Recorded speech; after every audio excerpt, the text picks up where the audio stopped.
হাই everyone সকলোকে স্বাগতম জনালোঁ আৰু এটা নতুন ভিডিঅ'লৈ। আজি এই ভিডিঅ'টো মই লৈ আহিছোঁ যে ৰিভিজন কেনেকৈ কৰিব লাগে for higher secondary and for HSLC for class 10 and class 12 both. কাৰণ আমাৰ হাতত পৰীক্ষালৈ প্ৰায় একমাহ সময় আছে, একমাহতকৈও কম সময় আছে হয়তো। তো আমি কি কৰিম এই একমাহত, কাৰণ বহুতৰ চিলেবাছ এতিয়া কমপ্লিট হৈ গ'ল। তো এতিয়া ৰিভিজন কৰা টেকনিক বহুতে নাজানে। তো আমি ৰিভিজন কৰা কিছুমান টেকনিক আমি শিকিব আহিছোঁ, সেইবাবে ভিডিঅ'টো শেষলৈকে চাবা সকলোৱে, ঠিক আছে।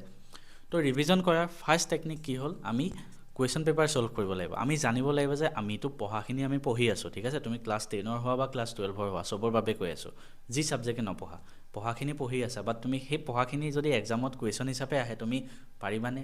যদি তোমাৰ লিখিবলৈ তুমি নোৱাৰা পৰীক্ষাত, তুমি জানা, ঠিক আছে, তুমি চব বস্তু পঢ়িছা, তোমাৰ চব বস্তু মুখত থাকে, কিন্তু কিছুমান ল'ৰা ছোৱালী এনেকুৱা থাকে পৰীক্ষা হলত গৈ নাৰ্ভাছ হৈ যায় কুৱেশ্যন পেপাৰখন দেখি, মই পাৰিমনে? তো সেই পাৰিমনেটো আঁতৰাবৰ কাৰণে কি হ'ব লাগিব জানানে? নিজে আগৰ পৰা সেই বস্তুটো প্ৰিপেয়াৰ হৈ থাকিব লাগিব। তাৰ বাবে বেষ্ট ৱে হ'ল টেষ্ট পেপাৰ ছল্ভ কৰা। ক্লাছ 10ৰ বাবে প্ৰি ফাইনেলৰ যিমানখিনি পেপাৰ হ'ল সেইখিনি ছল্ভ কৰা। কেনেকৈ কৰিবা আকৌ এবাৰ ক'ম মই। ক'ত পাবা? মেথছ এণ্ড ফিজিক্স এপত যোৱা, তাতে ক্লাছ 12ৰ বাবেও কৈ আছোঁ, HSৰ বাবেও তাতে ক্লাছ 12 প্ৰি ফাইনেল বুলিও আছে, ক্লাছ 10 প্ৰি ফাইনেল, চব ছাবজেক্টৰ টেষ্ট পেপাৰ আছে। 10ৰ বেছিকৈ আছে, গোটেইখিনি ডাউনলোড কৰি লোৱা। ক্লাছ 12ৰ বাবে কম পেপাৰ আছে, বাট তোমালোকে নিজৰ পৰাও যদি বিচাৰা তোমালোকে কিতাপ কিনিব পাৰা, যে এখন আছিলে এইটো এক্সাম বুষ্টাৰ বুলি, যোৱা বছৰখনো কিনিব পাৰা, একেই যিহেতু চিলেবাছ, সেইখন কিনি পঢ়িব পাৰা। বা তোমালোকে PYQ পেপাৰ ছল্ভ কৰিব পাৰা, যোৱা বছৰখন বা তাৰ আগৰ বছৰ, বেছি আগৰ নকৰিবা, ঠিক আছে। তো এইখিনি তোমালোকে ক্লাছ 10ৰ বাবে অকল প্ৰি ফাইনেলে কৰিবা, তাৰ বাহিৰে যোৱা বছৰ কৰিব নালাগে, কাৰণ প্ৰি ফাইনেল অলৰেডি বহুত এভেইলেবল আছে। ক্লাছ 12ৰ বাবেহে মই সেইখিনি কৈ আছিলোঁ, যে টেষ্ট পেপাৰ বা এক্সাম বুষ্টাৰ আৰু PYQ, ঠিক আছে। তো কি কৰিবা তোমালোকে? আমাৰ হাতত একমাহ সময় আছে, 30 দিন। 30 দিনত আমি 4টা সপ্তাহ বাছিলোঁ, ঠিক আছে। 4টা সপ্তাহত আমি 6টা ছাবজেক্ট পঢ়িম, মানে সোমবাৰে এটা ছাবজেক্ট প্ৰেক্টিছ কৰিম, মঙলবাৰে এটা, বুধবাৰে এটা, বৃহস্পতিবাৰে এটা, ঠিক আছে, শুকুৰবাৰে এটা, শনিবাৰে এটা। 6টা ছাবজেক্ট ক্লাছ 10ৰ বাবে তেনেকৈ, ক্লাছ 12ৰ বাবে তেনেকৈ ভগাই লোৱা, এদিনকৈ, তাৰপিছত আকৌ ষ্টাৰ্ট কৰিবা। তো কি কৰিবা? ৰাতিপুৱা 9টাৰ পৰা 12টালৈকে ক্লাছ 10ৰ সকলে পঢ়িবা, 9টাৰ পৰা 12টালৈকে, কাৰণ সেইটো সময়তে তোমালোকৰ পৰীক্ষা হ'ব। তো ৰাতিপুৱা শুই উঠি তোমালোকে অলপমান বেলেগ কিবা পঢ়ি 9টাত তোমালোকে পৰীক্ষা দিয়া নিচিনাকৈ বহি যাবা, কিতাপ বহি জপাই, তাৰপিছত পূৰা কুৱেশ্যন পেপাৰখন PDF উলিয়াই ল'ব পাৰা বা প্ৰিণ্টো উলিয়াই ল'ব পাৰা, বহীত লিখি লিখি গৈ থাকিবা। সেই সময়ত একো এনচাৰ নাচাবা, কাৰণ তুমি নিজে নিজক পৰীক্ষা কৰিব লাগিব। তুমি যদি এনচাৰ চায়েই লিখা, তো তুমি কি গম পাবা পৰীক্ষাত গৈ তোমাৰ কেনেকুৱা হয়? তো তুমি তেনেকৈ মানে প্ৰেক্টিছ কৰিবা, ঠিক আছে। চিমিলাৰলি ক্লাছ 12ৰ সকলে কি কৰিবা? মই যেনেকৈ চাব ক'লোঁ পেপাৰখিনি, সেনেকৈ লৈ পেলাই তোমালোকে পিছবেলা কৰিবা কাৰণ ক্লাছ 12ৰ পৰীক্ষা বেছিভাগ পিছবেলা থাকে, ঠিক আছে। এইবাৰ ৰুটিনখন মই মানে ইমান বেছি মনত নাই, যদি পিছবেলা আছে পিছবেলা কৰিবা, ঠিক আছে। যোনটো টাইমত পৰীক্ষা আছে সেইটো টাইমতে কৰিবা। কৰা হৈ গ'ল, কৰা হৈ পেলাই চুপচাপ বহি থাকিলে নহ'ব, তুমি নিজে ভাবিব লাগিব যে তোমাৰ ক'ত ভুল হৈছে, ক'ত তুমি ইম্প্ৰুভ কৰিব পাৰিবা। তো যেতিয়া কুৱেশ্যন পেপাৰখন কৰিবা, তাৰপিছত আৰু 2 ঘণ্টা সময় ল'বা। তাৰপিছত সেই 2 ঘণ্টাত কি হ'ব জানা? তুমি ফাৰ্ষ্ট নিজে নিজক নম্বৰ দিবা, যে কিমান ক'ত ভুল হৈছে, কিমান কেনেকৈ কৰিব লাগে। তুমি যোনজন টিচাৰৰ পৰা পঢ়িছিলা বা তুমি যে মোৰ পৰা চাইছিলা নোটছবিলাক, মিলিছেনে?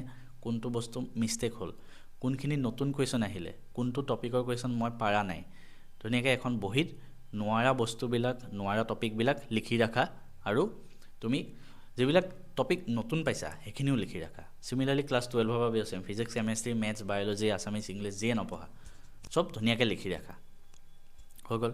তো প্ৰত্যেক ছাবজেক্টৰে সেনেকৈ লিখি লিখি যোৱা। লিখি পেলাই তুমি কি কৰিবা? নেক্সট দিনা বা আজিয়ে সেই নতুন টপিকটো তুমি কিতাপত চাই পেলাই পঢ়ি লোৱা। আজিয়ে 3-4 ঘণ্টা আৰু 2-3 ঘণ্টা আৰু সময় লোৱা, ধৰা সেই টপিকটো তুমি পঢ়ি লোৱা। তেনেকৈ তোমাৰ বহুতখিনি ইম্প্ৰুভ হৈ যাব, ঠিক আছে। তোমাৰ প্ৰেক্টিছো হৈ থাকিলে, প্লাছ তুমি এইটোও গম পালা যে তোমাৰ কোনটো টপিকত কিমান বেছি টাইম লাগে, ৰচনা এখন লিখোঁতে ইমান টাইম লাগে। তো তেনেকৈ তোমাৰ আগবাঢ়ি গৈ থাকিব, ঠিক আছে। নেক্সট কথা হ'ল ৰিভিজন কৰা নেক্সট টেকনিক হ'ল, প্ৰথমটো এইখিনি কৰিবাই, তাৰ উপৰি দিনটোত 4-5 ঘণ্টা আৰু থাকিব। এইখিনি সময় কি কৰিবা? এইখিনি তোমালোকে ডেইলি এটা বেলেগ ছাবজেক্ট বাছি লোৱা। ধৰা ৰাতিপুৱা সময়খিনিত কাৰণ সদায় এটা ছাবজেক্ট পঢ়ি থাকি কামোৰ লাগিব, ৰাতিপুৱা মেথছৰ পেপাৰ ছল্ভ কৰিলা, ধৰা মেথছৰ, তাৰপিছত নোৱাৰাখিনি কৰিলা। পিছবেলা সময়খিনি ধৰা তুমি আছামিছ পঢ়িলা বা ছায়েন্স পঢ়িলা বা ইংলিছ পঢ়িলা, তেনেকৈ মই এটা ৰুটিন দি দিম বাৰু। সেইখিনি সময়ত তুমি কি পঢ়িবা জানানে? টেষ্ট পেপাৰ ছল্ভ কৰিব নালাগে। সেইখিনি সময়ত তুমি PYQ বিলাক চাবা, প্ৰিভিয়াছ ইয়েৰ কুৱেশ্যন, মেট্ৰিক আৰু হাই ছেকেণ্ডেৰী দুইটাৰ বাবে কৈ আছোঁ। বেলেগ এটা ছাবজেক্ট যিকোনো চেপ্টাৰ উঠাই লোৱা, কাৰণ তোমাৰ চব চিলেবাছ কমপ্লিটে হৈ থাকিব। তো প্ৰিভিয়াছ ইয়েৰ কুৱেশ্যনখিনি চোৱা, কোনটো কুৱেশ্যন তুমি পাৰা নাই, ঠিক আছে। যোনটো কুৱেশ্যন পাৰা নাই সেই কুৱেশ্যনটো তুমি নিজে কুৱেশ্যন এনচাৰ বিচাৰা, নিজে এনচাৰ কৰিব চেষ্টা কৰা, নোৱাৰিলে নিজৰ টিচাৰক সোধা, তেনেকৈ কৰা।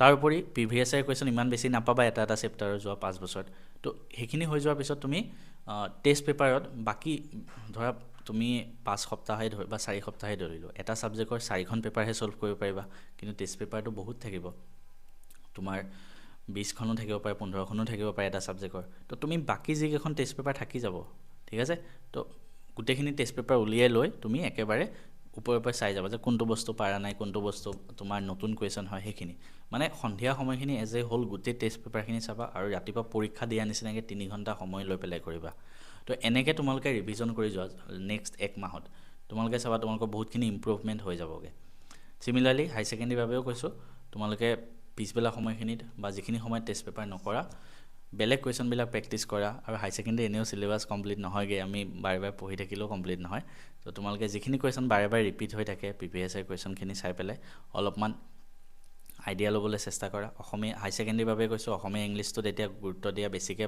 মানে জোৰ দিয়া কাৰণ আমাৰ ছায়েন্সৰ ষ্টুডেণ্টসকলে অসমীয়া ইংলিছ লাষ্টৰ সময়তে পঢ়ে এনেও আমি নিজেও লাষ্টৰ সময়ত পঢ়িছিলোঁ লাষ্ট 2 মাহমানত তো এতিয়া যদি পঢ়া নাই এতিয়া পঢ়া আৰু নহ'লে অসমীয়া ইংলিছে ডুবাই দিব পাৰে তোমাৰ নাম্বাৰটো ইংলিছৰ যদি কোৰ্চ লাগে ক্লাছ 12ৰ বাবে আমাৰ মেথছ এণ্ড ফিজিক্স হাব এপত আহা তাত পুৰা ধুনীয়াকৈ সহজকৈ সৰুকৈ বুজোৱা আছে মানে ছায়েন্সৰ ষ্টুডেণ্টৰ বাবে বেছি লাভ হ'ব অতি সোনকালে কোৰ্চ শেষ হৈ যাব সেইখিনি লৈ লোৱা চিমিলাৰলি ক্লাছ 10ৰ বাবেও এনি কোৰ্চ যিকোনো কোৰ্চ লাগে তোমালোকে আমাক মেথছ এণ্ড ফিজিক্স হাব এপত গৈ ক্লাছ 10ৰ পৰা চব বস্তু ডাউনলোড কৰি ল'ব পাৰিবা ক্লাছ 10ৰ ছ'চিয়েল ছায়েন্সৰ নোটছ আছামিজৰ নোটছ ছায়েন্সৰ ফুল কোৰ্চ মেথছৰ ফুল কোৰ্চ ইংলিছৰ ফুল কোৰ্চ এভৰিথিং ভিডিঅ'টো শেষলৈকে চোৱাৰ বাবে সকলোকে থেংক ইউ